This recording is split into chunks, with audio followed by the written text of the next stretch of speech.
Hello বন্ধুরা, কেমন আছো তোমরা সবাই? আশা করি ভালো আছো। তো আজকে আমি কি তৈরি করব দেখো। এখানে প্রথমেই আমি তৈরি করে নিচ্ছি একটা ভাজা মশলা। এখানে নিয়েছি কয়েকটা শুকনো লঙ্কা, আর দিয়ে দিলাম গোটা ধনে, আর দিয়ে দেবো জিরে। এটাকে ভালো করে শুকনো খোলায় ভেজে নিয়ে আমি একটা ভাজা মশলা রেডি করে নেব। আজকে আমি তৈরি করব আলু কাবলি।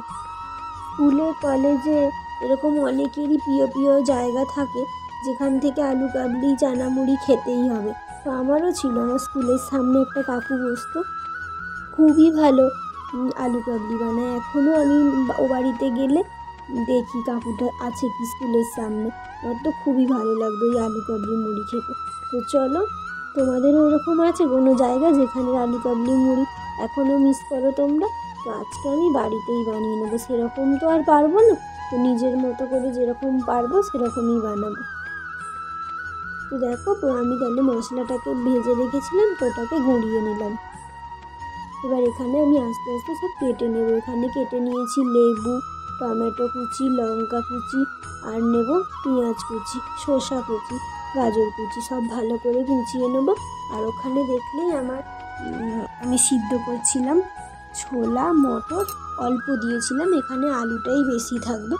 তো দেখো, সিদ্ধ আলুটাকে আমি কেটে নিয়েছি। আর এখানে আমি সব গুছিয়ে নিয়েছি। ধনে পাতা কুচি আছে, এখানে ছোলা মটর সিদ্ধটা আছে, আর আমি নিয়েছি তেঁতুল জল। তেঁতুলকে জলে ভিজিয়ে রেখেছি, তার থেকে খানিকক্ষণ পরে তার কাতটা বের করে নিয়েছি। তো চলো, আমি প্রথমে বাটির মধ্যে ছোলা মটরটা নিয়ে নিয়েছি। আমি অল্প একটু ছোলা মটরই দিয়েছি। এবার এর মধ্যে দিয়ে দিলাম আলুটা। তো আলুটা দিয়ে দেবো। এবার একে একে যা যা আমি কুচিয়ে রেখেছিলাম সব দিয়ে দেবো। এখানে আমি বিট নুনও রেখেছি। দেখো, আলু সিদ্ধ, পেঁয়াজ কুচি, গাজর কুচি, শসা কুচি, টমেটো, লঙ্কা কুচি, ভাজা মশলা আর বিট নুন সব দিয়ে এটাকে ভালো করে মেখে নিতে হবে। ভালো করে মেখে নিলে আমাদের আলু কাবলি রেডি হয়ে যাবে। দেখো, আমি এখানে সব দিয়ে দিলাম, দিয়ে ভালো করে মিশিয়ে নিতে হবে। আমি বিট নুন দিয়েছিলাম, একটু এমনি নুনও দিয়েছিলাম, তোমরা নুনটা একটু চেক করে নেবে। একটু হাত দিয়েই মাখছি ভালো করে, যাতে মাখাটা খুব ভালো হয়। তারপরে আমি আস্তে আস্তে ভাজা মশলাগুলো দিয়ে দিলাম, ভাজা মশলা আর বিট নুনটা।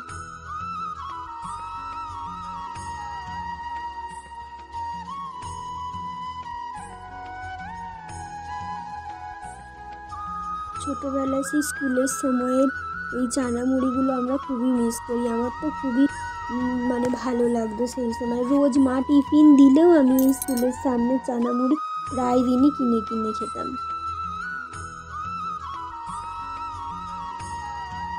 ব্যাগে টিফিন থাকা সত্ত্বেও ওইটাই খেতে বেশি ভালো লাগতো। সেই দিনগুলো আজ খুব মিস করি। তো দেখো, আমি এটাকে ভালো করে মিশিয়ে নিলাম। এইটাকে ভালো করে মিশিয়ে নিলে রেডি। আমার একটু কম মনে হচ্ছিলো ভাজা মশলা, ওই জন্য আমি আরেকটু দিয়ে দিই। তোমরা তোমাদের প্রয়োজন মতো সমস্ত কিছু দিয়ে মেখে নেবে। মেখে নিলেই আমাদের আলু কাবলি রেডি হয়ে যাবে। তো রেসিপিটা ভালো লাগলে আমার চ্যানেলটি অবশ্যই সাবস্ক্রাইব করে দেবে।